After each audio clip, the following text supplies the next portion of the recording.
bienvenue dans une nouvelle vidéo. Avec le soleil, la chaleur et l'été qui arrive, je me suis dit que ça pouvait être cool de parler de systèmes un peu ingénieux et pratiques d'arrosage et surtout de maintien d'humidité du terreau parce que les chaleurs vont être de plus en plus intenses pendant les mois qui vont arriver et l'été va être chaud. Je me suis dit que ce serait cool qu'on parle de Oya. Alors un Oya, qu'est-ce que c'est? C'est un système d'arrosage ingénieux qui existe, en tout cas la technique existe depuis plus de 4000 ans. C'est une méthode ancestrale qui en fait permet de diffuser lentement dans le sol l'eau dont les plantes ont besoin. Ça s'utilisait à la base au potager et d'ailleurs il y a beaucoup de systèmes d'irrigation en Oya qui sont installés dans les petites serres, on va dire. En gardant l'eau au frais permet de vraiment réduire sa consommation d'eau par deux. Donc c'est une technique qui est économique au niveau de l'usage de l'eau et en plus qui est écologique. Parce qu'on va pas avoir à dépenser énormément de litres d'eau d'arrosage tous les jours si jamais on a des plants qui ont besoin d'énormément d'eau, notamment à l'extérieur et en champ. Bon là on va parler vraiment d'une pratique qui, en tout cas les Oya on va en parler pour l'utilisation en intérieur et aussi en extérieur, mais plutôt dans un petit potager, un potager urbain, parce que c'est quand même assez pratique. Le Oya est revenu sur le marché car il permet d'économiser et surtout de prévoir en fait une absence et il a été nécessaire d'aller chercher des nouvelles techniques pour créer en fait de nouveaux Oya. Les recherches ont été effectuées par des potiers spécialistes qui ont dû trouver la bonne température, la bonne épaisseur et éventuellement peut-être s'il fallait rajouter quelque chose dans le système d'irrigation, donc dans le Oya, pour pouvoir le rendre poreux. Alors un Oya, à quoi ça sert? Donc comme je vous le disais, ça sert à irriguer, en tout cas à réhydrater les plantes et surtout les racines qu'il y a dans le sol, parce qu'il y a des Oya les plus souvent utilisés au potager qu'on enterre en fait dans l'eau pour que l'eau elle soit directement disponible à la hauteur des racines. Et après il y a d'autres Oya, d'ailleurs ceux que je vais vous montrer en intérieur, qu'on utilise en plantant le bout du Oya dans la terre. La partie poreuse elle est vers le bas. En gros ça fonctionne comme ça, c'est-à-dire que le Oya tu vas le remplir, si la terre elle est très sèche, l'eau qui est à l'intérieur va être diffusée très vite et va réhydrater immédiatement la plante et la terre qui est autour. Par contre à l'inverse, si la terre est déjà humide, en fait le système d'irrigation, en tout cas de rafraîchissement, va s'arrêter. C'est qui est assez pratique, c'est parce qu'en fait il y a un système d'un peu d'autorégulation qui se met en place et du coup t'as pas forcément à aller vérifier toi si la terre est humide ou sèche pour que l'eau se diffuse.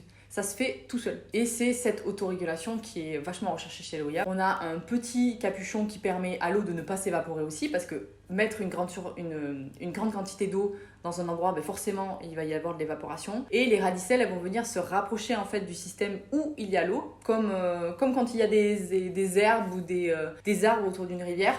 Toutes les racines vont se diriger vers la source d'humidité et c'est comme ça qu'on trouve en tout cas les points d'eau, c'est en suivant les racines souvent quand on est dans la jungle. Et du coup l'eau s'échappe via la terre, à travers l'argile et par capillarité. Ça va arroser les racines. Maintenant qu'on a compris un petit peu le système des Oya, ce qui est sûr c'est qu'il en existe énormément et de toutes les formes aujourd'hui. Il y a les classiques Oya que moi je vais vous montrer parce que j'en ai au potager qui sont également ensevelis dans le sol, donc c'est assez intéressant à voir comment ça fonctionne. Je les teste depuis maintenant quelques mois, donc je peux aussi vous faire mes retours dessus. Et après, il y a d'autres Oya qui sont un petit peu plus petits, peut-être en réserve d'eau, qui peuvent être plus optimisés pour des plantes d'intérieur. Donc il y a un peu tous les marchés et toutes les marques qui se sont mis à faire ça. À savoir que comme c'est une technique qui est ancestrale, c'est forcément un produit qui est fait à la main. Et je sais qu'il existe aussi des façons de créer son propre Oya. Il y a beaucoup de tutos qui sont faits sur internet où des gens en fait collent ensemble des pots en argile et ils mettent juste un petit couvercle qu'ils fabriquent eux-mêmes. En fait, ça peut effectivement marcher parce qu'un pot en argile, on est d'accord que c'est poreux, ça permet de garder le frais, mais ça sèche vachement plus vite. Et en fait, ce qui est extraordinaire avec l'Oya, c'est l'épaisseur et vraiment l'endroit qui est fabriqué pour être poreux. Il est parfaitement adapté à la diffusion de l'eau. Ok, ça peut aider pour dépanner, mais il y a vraiment un travail des potiers qui n'est pas négligeable et qui permet vraiment d'avoir une réserve d'eau et une irrigation qui est parfaite, moi je trouve, contrairement à des tutos qu'on peut retrouver avec des pots classiques qui n'ont pas l'épaisseur et la température de cuisson adaptée à cette utilisation, en tout cas pour les pots en argile. Donc certes, peut-être que ça peut marcher. Personnellement, je ne l'ai pas testé, donc je ne pourrais même pas faire un retour sur cette technique-là. Ça doit marcher, mais je pense que c'est pas optimisé autant que les Oya. Mais certes, c'est sûr, les Oya, ça a un coût. Comme je le disais, c'est artisanal, donc c'est tout fait à la main. Peut-être que de plus en plus, il va y avoir des entreprises qui vont les fabriquer de façon industrielle. Mais en tout cas, ce qui est le plus important, c'est vraiment le travail du potier qui permet d'avoir un produit qui va parfaitement créer cet espace de porosité sur le produit qui permet à la plante d'être irriguée correctement. Personnellement, pour parler de maintenant l'utilisation que moi j'en fais, j'ai beaucoup de Oya classiques qui viennent de la marque Oya Planet. Donc c'est une marque qui fait à la main tous ces Oya dans l'Hérault. Et d'ailleurs, c'est eux qui m'ont envoyé les gros Oya que je vais vous montrer qui sont placés à l'extérieur. J'ai aussi d'autres petits Oya qui sont plus petits, peut-être un petit peu plus design parce qu'ils sont un peu colorés. Et j'en ai un autre qui, on va dire, une genre de tige ou de pic que l'on peut mettre dans l'eau. Et c'est bien sûr tout ce qui est autour de la matière argile. C'est vachement plus économique et écologique que si tu utilisais des bouteilles en plastique, parce que déjà il faut que tu achètes ta bouteille en plastique et que tu la plantes à l'envers. Je sais qu'il existe plein de petits becs comme ça pour pouvoir irriguer sa plante. Et en plus, la diffusion se fait pas forcément correctement et dure pas assez longtemps peut-être pour les vacances, tu vois, par exemple. Alors, moi du coup, j'ai ce Oya à vous montrer. Bon, alors, je pense que toutes les plantes addicts et les gens qui connaissent un petit peu les plantes ont pu voir ça en magasin. Donc, un Oya, ça se présente sous cette forme-là. Donc là, on a un Oya, effectivement, la matière argileuse, elle est vers le bas, et ça, c'est la face qui est poreuse. Visuellement, on voit pas que cet espace-là, il est vachement plus fin et qui permet à l'eau de repartir. Ce qui est sûr, c'est qu'à partir du moment où tu fermes ça et que tu mets de l'eau, la plante va venir se servir proche de cet espace-là pour récupérer l'eau. Le petit capuchon, effectivement, de plus en plus, il y a des designs qui sont un petit peu plus colorés, un petit peu plus rigolos. Moi, en intérieur, j'en utilise beaucoup. Je crois que j'ai tout mes alocasias, sauf 3 petits, qui n'ont pas de Oya. Tous les autres, ils en ont un. Ça permet effectivement d'avoir une irrigation, un arrosage qui est beaucoup moins fréquent. Une sécurité quand je pars en week-end de travail ou de vacances pour pouvoir avoir une humidité qui est présente en permanence et dont les racines peuvent venir se servir si elles ont soif. Effectivement, en été, j'ai quand même tendance à arroser également, en plus de la présence des Oya, parce que la capacité du Oya, elle est vraiment petite. Je sais même pas, je dirais peut-être, je sais pas moi, 200 ml qui est disponible dans ce petit verre. Il faudrait que je vous fasse le test. Ce qui est sûr, c'est que dans les gros, c'est à peu près 1,5 litre, ceux qui sont à l'extérieur et qui sont plantés en terre.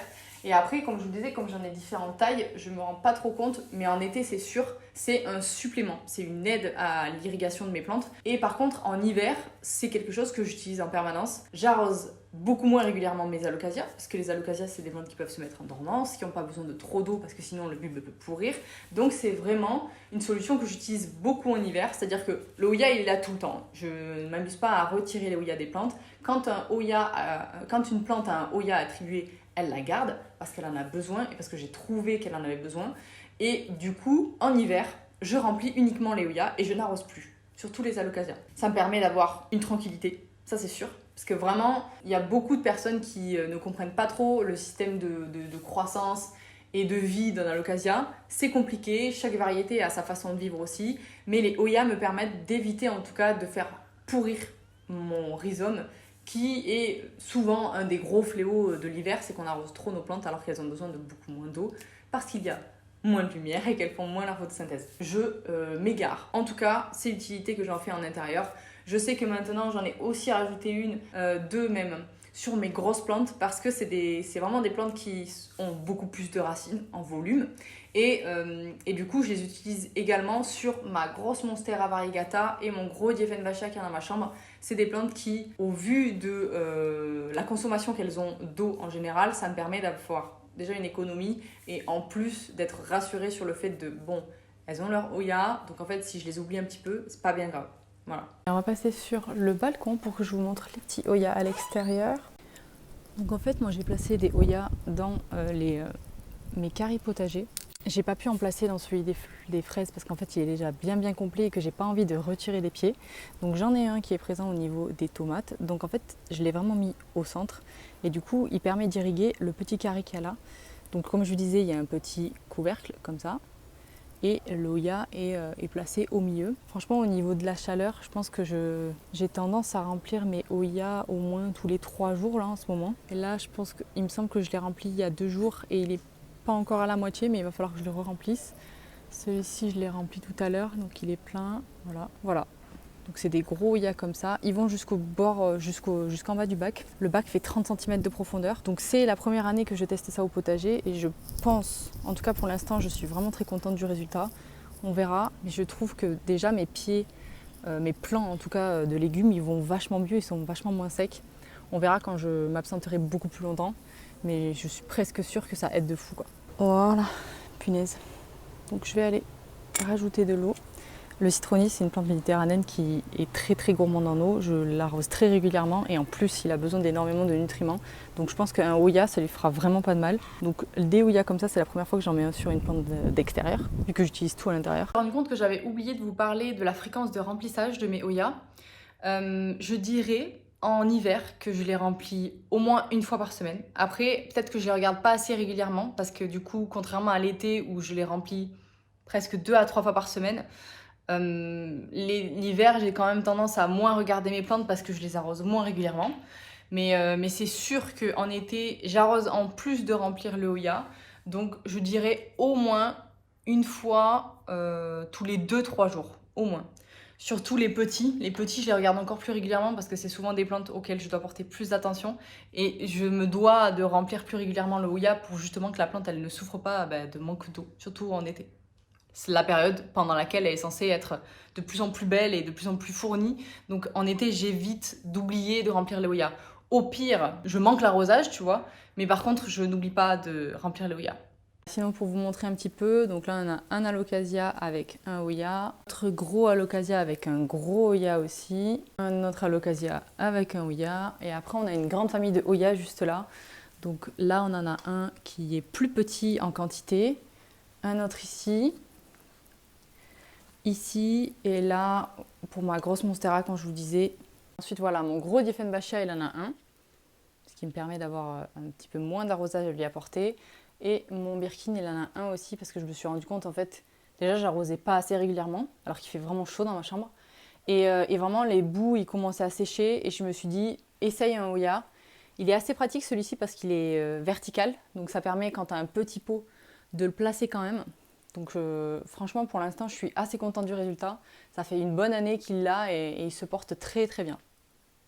Merci beaucoup d'avoir regardé cette vidéo. J'espère que ce petit aspect technique de présentation d'un outil qui me sert énormément en intérieur pour réguler un petit peu mon arrosage vous a plu. Si vous connaissiez déjà, tant mieux pour vous. Peut-être qu'il y a des petites astuces ou des petits renseignements que vous n'aviez pas, que je vous ai peut-être apporté via cette vidéo. N'hésitez pas à me le dire en commentaire si vous utilisez des Hoya, comment vous les utilisez, à quelle fréquence, est-ce que vous les utilisez en extérieur aussi. Par exemple, je sais que si jamais un jour j'ai un potager, au lieu de mettre en place un goutte à goutte, je pense que je mettrai des Hoya, c'est sûr, et que ça me permettra d'avoir un potager en bonne santé. Il y a énormément de jardiniers qui les testent en extérieur et qui en sont ravis, donc je suis presque sûre que le jour où j'ai un jardin, j'utiliserai ça. Encore merci à Hoya Planet de m'avoir envoyé les petits Hoya. Et surtout, n'hésitez pas, si vous voulez savoir quand est-ce que je ressors une petite vidéo, à vous abonner, bien entendu, mais surtout à mettre la petite cloche, c'est ce qui permet d'avoir une notification lorsque je sors une vidéo. En général, je sors une vidéo tous les mercredis à 18 h, mais des fois, je fais des petits bonus de vlog le dimanche, ce qui va potentiellement arriver pendant les jours le mois qui arrive. Merci encore d'avoir regardé cette vidéo et puis je vous dis à la prochaine. Salut!